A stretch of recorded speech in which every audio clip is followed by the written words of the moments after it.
Recently, Kumbh Mela has begun in Prayagraj. This festival comes every 12 years, is a religious gathering of Hindu saints and monks on the bank of holy river Ganga. But do you know in ancient Indian texts like Vedas, there is no mention of this great gathering. The first mention of this gathering in any Indian text is found during the reign of a great Indian king, Harshavardhana, who used to go to this sacred gathering. Harshavardhana stands tall in the annals of Indian history. He is remembered as a benevolent and powerful emperor. Harshavardhana ruled over North India in the 7th century CE. His reign marked a period of peace, prosperity, and cultural brilliance. He was a skilled warrior, an able administrator, and a patron of the arts.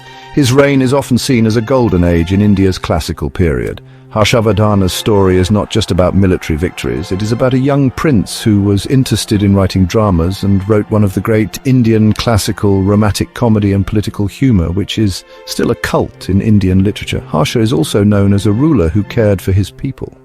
He wanted to create a strong and united India, and rightfully did so, and became the last king who united northern India, which neither Mughals or Britishers were able to do in modern times. He achieved this through his wisdom and compassion. Harshavardhana's life and reign offer valuable insights into India's rich past. Harshavardhana was born into the Pushyabhuti dynasty. They ruled over the region of Thanesar in present-day Haryana. His father, Prabhakavardhana, was a powerful king. He had expanded the kingdom's influence considerably. Harshavardhana grew up in a time of political upheaval. Northern India was divided into several small kingdoms. They were constantly at war with each other. This atmosphere of conflict shaped Harshavardhana's early years. He learned the art of warfare and diplomacy. He was known for his intelligence, courage, and ambition. These qualities would serve him well when he ascended the throne. The young prince was groomed for leadership. He observed his father's rule. Harshavardhana learned the complexities of governing a kingdom. He was also exposed to various religious and philosophical ideas. These experiences would influence his own reign. Harshavardhana's life took a dramatic turn with the death of his father. His elder brother, Rajyavardhana, ascended the throne. However, tragedy struck again. Prabhakavardhan had 3 children: Rajshri, Rajyavardhana, and Harsh. Rajyashri was married to Maikuri king Grivaman. Grivaman was killed by Sasanka king of Malwa and Devgupta king of Bengal. When Rajyavardhana got this news, he marched towards Maikuri and defeated Sasanka and Devgupta, but he was murdered by the ruler of Bengal treacherously when they were on the table to sign the treaties. This left the kingdom vulnerable. Then, at the age of 16, Harshavardhana was thrust into a position of great responsibility. He was crowned king in 606 CE. Harshavardhana was determined to avenge his brother's death. He embarked on a series of military campaigns. He quickly subdued the rebellious kingdoms in North India. He defeated the ruler of Gauda and saved the life of his sister Rajyashri, who was about to die as a sati in the jungles, and later combined the kingdoms of Maikuri with Thanesar. Harshavardhana proved himself to be a brilliant military strategist. He expanded his kingdom significantly. He established a vast empire that stretched from the Brahmaputra River in the east to the Beas River in the west. Harshavardhana's reign lasted for 41 years. It was marked by peace, prosperity, and cultural achievements.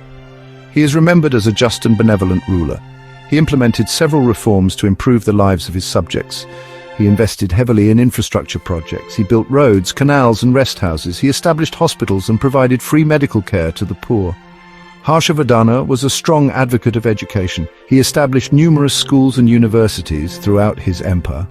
He patronized scholars and artists. His court became a center of learning and creativity. Harshavardhana himself was a scholar. He wrote 3 Sanskrit plays, and these plays are still studied and performed today.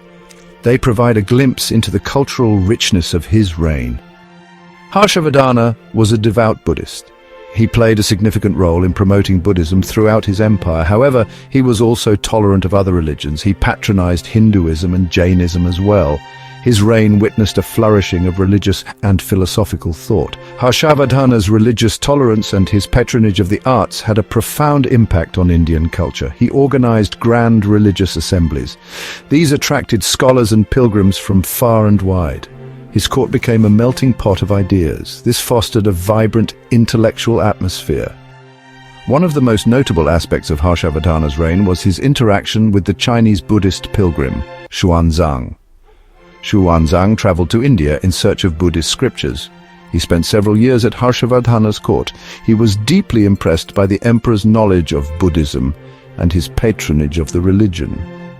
Xuanzang's writings provide invaluable insights into Harshavardhana's reign. He described the emperor as a wise and compassionate ruler who was deeply respected by his subjects. Xuanzang's accounts also highlight the prosperity and cultural vibrancy of India under Harshavardhana's rule. Harshavardhana was a man of many talents. He was not only a skilled warrior and administrator, but also a gifted writer. He composed 3 Sanskrit plays, and these plays are considered literary masterpieces. They are still studied and performed today. Is a romantic drama. It tells the story of a love affair between a human prince and a serpent princess. Is a comedy. It revolves around the love story of a king and a beautiful maiden. Is a political drama. It deals with the theme of good governance. These plays showcase Harshavardhana's literary prowess. They offer a glimpse into the cultural sophistication of his court. Harshavardhana's death in 647 CE marked the end of an era. He left behind a legacy of peace, prosperity, and cultural brilliance. He is remembered as one of the greatest rulers in Indian history. His empire, however, did not long survive him. It quickly disintegrated into smaller kingdoms. Despite the eventual decline of his empire, Harshavardhana's legacy lived on. He is still admired for his wisdom, compassion, and vision. His reign is seen as a golden age in Indian history. His contributions to art, literature, and governance continue to inspire generations of Indians. Harshavardhana's reign was a bright spot in Indian history. He was a remarkable ruler who left an indelible mark on the political, cultural, and religious landscape of India. His story is a testament to the power of human will and the impact one individual can have on the course of history. Harshavardhana's reign serves as a reminder that true leadership lies in serving the people, promoting knowledge, and fostering harmony. His legacy continues to inspire us to strive for a more just, compassionate, and enlightened world.